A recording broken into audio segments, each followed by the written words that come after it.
Okay, I'll just show you how to stream audio through the Bluetooth system in this 2016 Jaguar XF.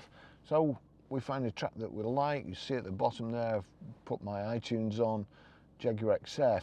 Now, let me just see. Your choices there are iPhone or Jaguar XF. There's a tick next to Jaguar XF.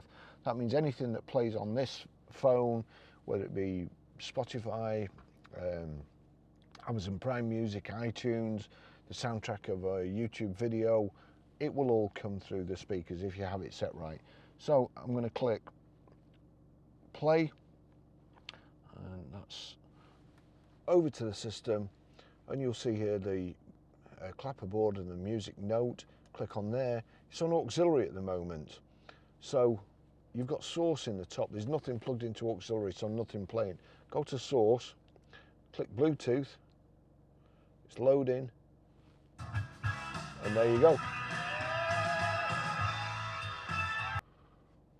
Slow hand clap. That's how you do it.